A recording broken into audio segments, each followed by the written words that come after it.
தனக்கு யாருமே இல்லை, நமக்கு நாமளே தான் ஏதாச்சும் ஒரு விஷயத்தை செஞ்சாகணும், அந்த இருட்டிலேயே நடக்கும்போது வந்து நம்ம நிழல் கூட நம்மளை விட்டு போயிடும் அப்படின்னு சொல்லிட்டு ஒரு டைலாக் இருக்கும்ல, ஒரு வசனம் இருக்குல்ல, நாமத்துக்குமார் அவர் எழுதியிருப்பார். அதே மாதிரி தான் இப்போ தங்கமயில் நிலைமைக்கு வந்துட்டாங்க. கோமதி ஒரு மாதிரி லைட்டாக இன்னும் குத்தி காமிக்கிற மாதிரி பேசுகிறாங்க. கேட்டால் அவங்களுக்கு கவலைங்கிறாங்க. இவங்கெல்லாம் ஆறுதல் சொன்னாலும் ஒன்றும் முடியலன்னு அவங்க வீட்டுக்கு போனால் அவங்க அம்மா இது எல்லாத்தையும் கேட்டுட்டு பொட்டி படிக்க தூக்கிட்டு நீங்கள் எதுவும் வரல, உன் புருஷனை நீ தான் கைக்குள்ளே வச்சுக்கணுங்கிறத மட்டும் திருப்பி திருப்பி பேசிட்டு சும்மா 2 பொய் சொன்ன அப்படிங்கிறாங்க. சொன்னதே 5-6 பொய், அதை இப்போ மறைக்கிறதுக்கு இன்னும் 7-8 பொய்ன்னு சொல்லிட்டு உடனே அவங்க நேராக கிளம்பி என்ன பண்ணுறாங்க, கடைக்கே போயிடுறாங்க. கடைக்கு போய் அங்கே வந்து சரவணனை பார்த்து சரவணனை வந்து பேச ட்ரை பண்ணால் அவரை ட்ராப் பண்ண சொல்லி பாண்டியன் அனுப்புகிறாங்க. ஆனால் இவர் பாதியிலே இறக்கி விட்டு ஆட்டோவில் போய் எனக்கு மூஞ்சியை பார்க்கவே பிடிக்கலங்கிறாரு.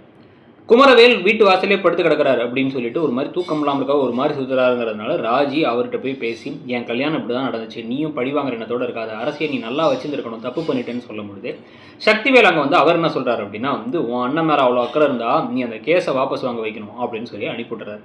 இதெல்லாம் பற்றி நீங்கள் என்ன நினைக்கிறீங்கிறத சொல்லுங்கள். தேங்க்யூ.